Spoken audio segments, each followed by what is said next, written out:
ዶክተር ደረጀ አለማየሁ አንጋፋው ሐኪም በድጋሚ ስለተገናኘን ደስ ብሎኛል። ዛሬ እንግዲህ በሙያዊ ህይወት ላይ አንስተን ቆይታ የምናደርግ ይሆናል።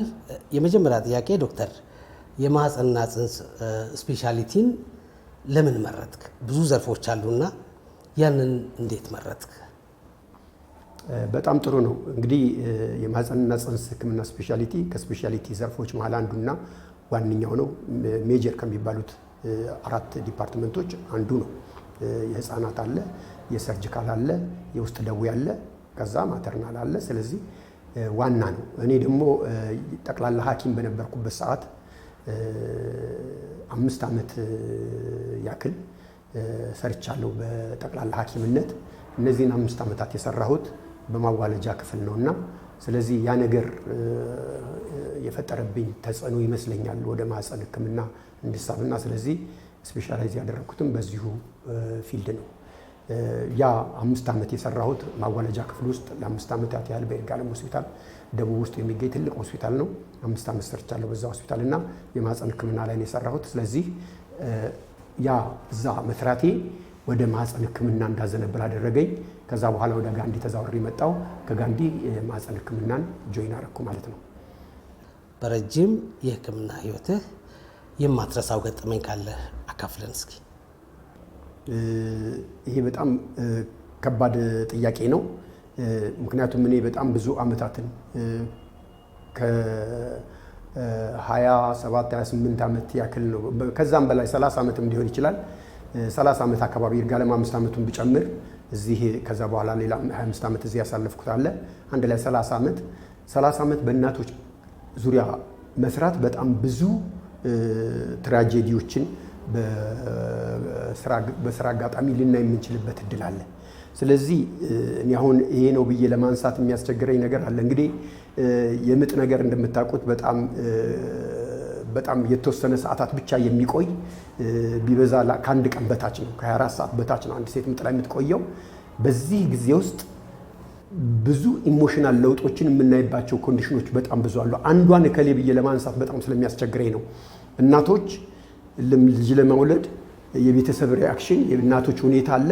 ስለዚህ ያ ነገር የሚፈጥረው ኢሞሽን አለ። ስለዚህ እዚህ ጋር ሲያለቅሱ የነበሩት እናቶች፣ ሲያለቅሱ የነበረ ቤተሰብ ልጅ ሲወለድ እንደገና ያለቅሶ ወደ ደስታ ይቀየራልና ይሄ ኢሞሽን ነው ሁልጊዜም ይሄን ሙያ እንደወደውና በዚህ ሙያ ውስጥ እንድቆይ ያደረገኝ።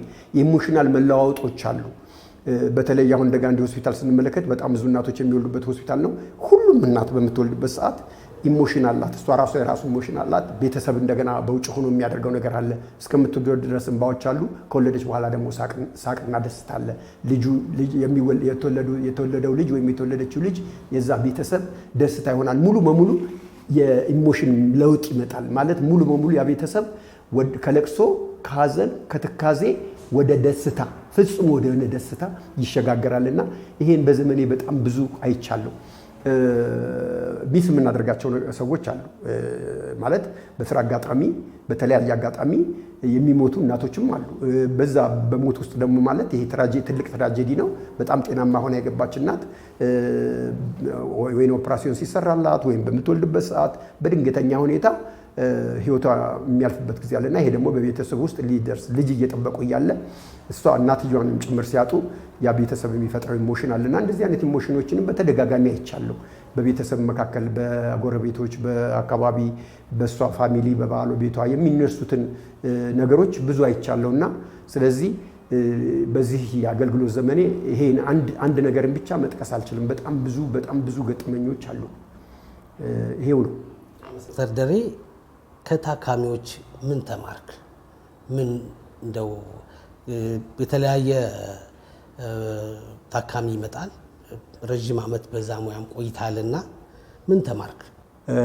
በጣም ጥሩ ነው። ታካሚዎች እንግዲህ ያው አንድ ነገር ሁልጊዜ የማይለወጥ ነገር አለ። ታካሚ ሁልጊዜ ቅድሚያ እንዲሰጥ ይፈልጋል። እኛ ደግሞ ቅድሚያ የምንሰጣቸው ትሪያጅ የሚባል ነገር አለ። ቅድሚያ የምንሰጣቸው ሰዎች አሉ። በህክምና ቅድሚያ መሰጠት የሚገባቸው ሰዎች አሉ። ለምሳሌ ኖርማል ምጥ ላይ ያለች እናትና ኦፕራሲዮን የሚያስፈልጋት እናት ቢኖሩ ኦፕራሲዮን የሚያስፈልጋትን እኛ ቀድመን እንሰራላት አለበለዛ በሷም ላይ በልጇም ላይ ችግር ሊፈጥር ይችላል ኦፕራሲዮኑ በአስቸኳይ ካልተሰራ። ያቺ ኖርማል የምታመጣው ቤተሰብ ግን እሷን ትተናት እንዳንሄድ የመፈለግ ነገር አለና እንዲህ አይነት ነገር አለ። ሁሉ ጊዜ ወደ ራሴ ማዳላት ነገር ከታካሚዎች የተረዳሁት ነገር ይሄ ነው። ምንም አይነት ታካሚ ቢሆን ቅድሚያ ለዛችኛው አይሰጣት ያቺን ችግር ያለችው አይልም። የራሱ እንድትረዳለት ነው የሚፈልገው። ይሄ ደግሞ ያው ኖርማል ሪአክሽን ነው ብለን ነው የምንወስደው። እኛ ጤና ባለሙያዎች ነን የትኛዋ እናት ቅድሚያ እንደሚያስፈልጋት የትኛዋ እናት ቅድሚያ እንደማያስፈልጋት የምናውቀውና ስለዚህ ይሄንን ቤተሰቦች ቢያንስ በሕክምና ባለሙያ የሚነገራቸውን ነገር ቢሰሙና ቢቀበሉ ለስራው ትብብር ቢያደርጉ የነሱም ያመጣት ሴት በአስፈላጊው ሰዓት አስፈላጊውን እርዳታ ታገኛለች። ቅድሚያ የሚሰጣት ከሆነ እኮ ቅድሚያ እንሰጣታለን ለሷም። ስለዚህ ይሄን ነገር እኛ ቅድሚያ ስንሰጥ አዳልተን አይደለም፣ ያችኛዋ ቅድሚያ ስለሚያስፈልጋት ነው። መቆየቷ ለልጇም ሆነ ለሷ ጤንነት ችግር ስለሚፈጥር ነው። ስለዚህ እኛ አዳልተን የሆነ ሰውን ፌቨር ለማድረግ ለመርዳት ያሰብነው የሚመስላቸው አስታማሚዎች በተለይም ምጥ እናት ያለቸው አስታማሚዎች እንደዛ አይነት ነገር ያስባሉ። ሁልጊዜ ሌሎችን ነው የምታዩት እሷን በደንብ አትያት ምናምን የሚሉ አሉና ስለዚህ በታካሚዎች በኩል ይሄ ነገር መፈጠሩ ብዙም አያስጨንቅም። ያው ሁልጊዜ ሰው የራሱ ነገር አለ እና የግለኝነት ነገር ስላለ እንትን እንድናደርግ እኛ ደግሞ ሁሉም 15-20 እናቶች ተኝተው ቢኖሩ 20ውንም እናት እኩል ነው የምናየው። ቅድሚያ የሚሰጣት ቅድሚያ ይሰጣታል እና ይሄንን አንደርስታንድ እንዲያደርግ ነው ህብረተሰቡ የምፈልገው። ህብረተሰቡ እንደዚህ አይነት አንደርስታንዲንግ እንደሌለው ከረጅም ጊዜ ቆይታዬ ሁልጊዜ የራሳቸው ይዘዋት የመጧት ብቻ እንድትረዳላቸው ነው የሚፈልጉት። ይህን ነገር ተረድቻለሁ። አመሰግናለሁ ደሬ። እስኪ ከህክምናው ደግሞ ወጣ እንበልና ከህክምና መጽሐፍት ውጪ እንደው ሰዎች ቢያነቧቸው ብለህ ሪከመንድ የምታደርገን መጽሐፎች ካሉ በጥቂቱ ንገረን። በጣም ጥሩ ነው። እንግዲህ ይሄ ከህክምና መጽሐፎች ያው ህክምና የህክምና ባለሙያ ነው እንዲያነበው እንትን የሚለው ምክንያቱም ከመጽሐፉ ጋር መግባባትም ችግር ስለሚያመጣ ማለት ነው። የህክምና ባለሙያ ነው መሆን ያለበት። ከህክምና ውጪ እንግዲህ እኔ በጣም በተለይ በአሁን ዘመን እድሜ ሳይሆን በፊት በነበረው እድሜ በጣም ብዙ መጽሐፎችን አንብቤያለሁ። በተለይ ኖቭሎችን ይሄ ኖቭል የምንላቸው ልቦለድ ፊክሽኖችን በሀገሬ ውስጥ የሚታተሙትን ውጭ ሀገር የሚታተሙትን ትርጉሞችንም ኦሪጂናል እንግሊዘኛዎችንም በጣም ብዙ መጽሐፎችን አንብቤያለሁ። ከሀገሬ ውስጥ የነ ብርሃኑ ዘሪሁንን መጽሐፎች አንብቤያለሁ። የአዲስ ዓለማየሁን መጽሐፎች አንብቤያለሁ። የበዓሉ ግርማን መጽሐፎች አንብቤያለሁ። በቃ ሀገሬ ውስጥ የተጻፉትን መጽሐፎች በተለይ ቀደም ያሉትን የኖብል መጽሐፎች እነዚህ ፊክሽኖች ልቦለዶች በጣም ብዙ አንብቤያለሁ። ለምሳሌ የልምዣት፣ ፍቅር እስከ መቃብር፣ ወንጀለኛው ዳኛ አሁን ደግሞ በቅርብ ቀን በፊልም ያየሁት መጽሐፍ አላቸው እና ስለዚህ የእነ አዲስ ዓለማየሁ ማለቴ ነው በጣም ጥሩ አስተማሪዎች ናቸው። የሀገራችንን ባህል ከስረ መሰረቱ እዛው ባህል ውስጥ ሆነው ነው እና ስለዚህ ፍቅር እስከ መቃብር አሁን በጣም ትልቅ መጽሐፍ ነው። በቃ በጣም ትልቅ መጽሐፍ ግዙፍ የምንለው ነውና ስለዚህ እሱ ነው። የበዓሉ ግርማ መጽሐፎች ሜሌና ደወል በጣም ብዙ አሉ የእሱ መጽሐፎች። እነሱም ቢነበቡ ጥሩ ነው። የሽጥላ ኮከብም ጥሩ መጽሐፎች አሉት። እኔ እነዚህን ሪኮመንድ አደርጋለሁ። ከውጭ ትርጉሞች አንታን ቸገብ አለ፣ ኬን ፎሌት አለ። እነሱ መጽሐፎች አንብቤያለሁ። በጣም ብዙ መጽሐፎች አሉ። ሮበርት ሉድለም የሚባል ጸሐፊ ያለ በጣም ቆንጆ መጽሐፎች ናቸው ያሉት። በጣም ኢንተሊጀንት ጸሐፊ ነው። ኢንተሊጀንስ ስላችሁ አጻጻፉ ላይ ያስታውቃል በጣም ጎበዝ ጸሐፊ እንደሆነ እና የእሱንም መጽሐፎች አግኝቶ ይሄ ትውልድ ቢያነባቸው በጣም ጥሩ ነው። ኦሪጂናሎቹን እንግሊዘኛዎቹን ቢያነባቸው በጣም ጥሩ ነው እላለሁ። እንደዚህ አይነት ጥቆማዎች ካረኩ በቂ ይመስለኛል። ደሬ እንግዲህ ጥያቄዎቼን እየጨረስኩ ነው። የመጨረሻው ጥያቄ ለጀማሪ ሐኪሞች ከልምድህ ምን ትመክራለህ? ጀማሪ ሐኪሞች እንግዲህ ሐኪም ሆነዋል እነዚህ ኦልሬዲ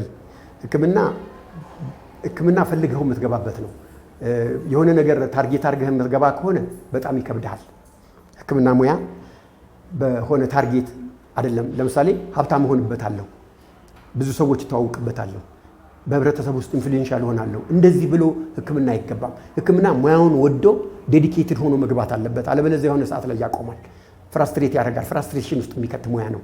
ሁሌ ከተማመ ሰው ጋር ነው። ሁሌ አንተን እርዳታ ከሚፈልግ ሰው ጋር ነው ያለው። ሁልጊዜ ችግር ከተፈጠረ አንተን ብሌም ሙያው ራሱ ነው በቃ እንትኑ አይደለም ወዳ አይደለም አንተን ወደ ብሌም ይመጣል ያ ነገር እዚህ ጋር ለ99 ሰዎች መልካም ነገር አድርገህ አንድ ፌል ካደረገ በመሃል የዛ ፌለሩ ይጎላል ከ99 ሰኞቹ በላይ ያንዱ ፌለር ስለዚህ እንዲህ አይነት ነገሮችን መቋቋም የሚችል ይሄ ቲክ ስኪንድ የሆነ ሰው በቃ ወፍራም ቆዳ ያለው ነገሮችን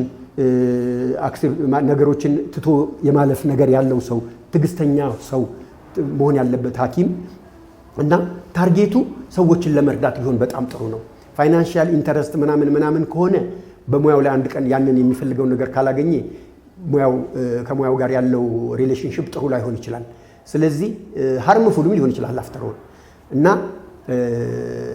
ከሙያው ጋር ሙያውን ብቻ ፈልጎ በቃ ህክምና ሙያን ፈልገዋለሁ ሰው እኔ እንደዚህ አይነት ሰዎችን የመርዳት ነገር ውስጥ ያለ ስለዚህ ሐኪም ሆኜ ይሄን ነገር ባደርግ በጣም ጥሩ ነው የሚሉ ሰዎች ወደ ህክምና ሙያ ቢገቡ በጣም ጥሩ ነው ባይ ነኝ የሆነ ነገር አይተው መሆን የለበትም ያው ከትምህርቱ ጀምሮ በጣም ብዙ ዓመት የሚፈጅ በጣም ከፍተኛ ጫና ያለው ብዙ መጎሳቆሎች አሉት ምናምን ህክምና ሙያ ዝም ብሎ ማለት ከባድ ምንም ጥያቄ የለውም ስላለሁበት አይደለም ትምህርቱ ያው 6-7 ዓመት የሚፈጅ ትምህርት ነው ከዛ በኋላ ደግሞ ስራውም እንደዚሁ ነው ከታመሙ ሰዎች ጋር ነው ኑሯችን ሁሉ ጊዜም የኛን እርዳታ ከሚፈልጉ ሰዎች ጋር ከጤናሞች ጋር አይደለንም እኔ ሌላ መስሪያ ቤት ሲሄድ አንዳንድ ጊዜ በጣም ይገርመኛል በቃ ጤናማ ብቻ ያለበት መስሪያ ቤት ትልልቅ መስሪያ ቤቶች አለቆች የሚያነጋግሩ ጤነኞች ነው እኛ ግን እንደዛ አይደለንም ሁሉ ጊዜ የኛን እርዳታ ከሚፈልጉ ችግር ካለባቸው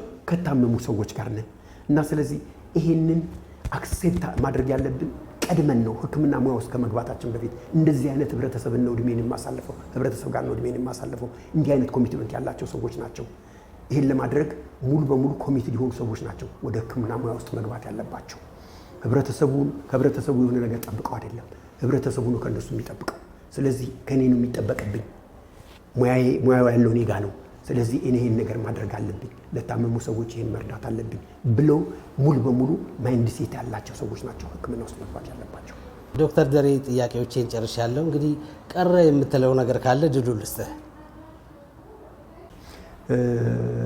ቀረ የምለው ነገር የለም ግን ያው አሁን ያልኩትን ለማጠናከር ያህል ነው አገራችን ፖፑሌሽናችን ያው ሁላችሁም እንደምታውቁት ከ100 ሚሊዮን ከ120 ሚሊዮን በጣም እርግጠኛ ቁጥሩን ስለማላውቀው ነው በላይ ነን የህክምና ባለሙያው ስቲል በጣም ትንሽ ነው ሬሾ ቢከፋፈል አንድ ሰው ከ40 ሺህ ከ50 ሺህ ከ60 ሺህ በላይ ነው ለአንድ ጤና ባለሙያ ለአንድ ሐኪም ኤክስፔክት የሚደረገው ስለዚህ ቁጥሩ በጣም ብዙ ነው ብዙዎችን ወደዚህ ሙያ እንዲመጡ አሁንም ጥሪ ያቀርባለሁ ግን በኮሚትመንት መምጣት አለባቸው ሪዋርድ ከህብረተሰቡ ፈልግ ጠብቀው ሳይሆን ራሴን ሰሚት አድርጌ ራሴን ሰጣለሁ ለህብረተሰቡ እኖራለሁ ስለዚህ ሐኪም ሆኜ ህብረተሰቤን አገለግላለሁ በየትኛውም ስፍራ ምክንያቱም ሰው ያለበት ቦታ ሁሉ ሐኪም ያስፈልጋል ሰው ያለበት ቦታ ሁሉ አዲስ አበባ ከተማ ብቻ አይደለም ሰው ያለው ሁሉም ቦታ ኢትዮጵያ ትልቅ ሀገር ነች እዛ ሁሉ ሰው አለና ስለዚህ የትኛውም ቦታ ሰው ያለበት ቦታ ሁሉ የጄል ሰራ ኮሚትድ ነኝ የሚሉ ሰዎች ወደ ጤና ቢመጡ በጣም ጥሩ ነው እላለሁ እኔም አመሰግናለሁ የዩቲዩብ ቻናላችን ተከታታዮች እንግዲህ አብረን ቆይታ ያደረግነው እኔ ዳዊት ሸቱ ከካሜራ ባለሙያው ካሳሁን ሰይፉ ጋር በጋራ በመሆን ነው በቀጣይ ደግሞ እንደዚሁ ልምድ ያላቸው ሐኪሞችን የጤና ባለሙያዎችን ከዛ ወጣ ባለ መንገድም መረጃ የሚሰጡንን ሰዎች ይዘን የምንቀርብ ይሆናል ለስካሁኑ አብራችሁን ስላላችሁ እናመሰግናለን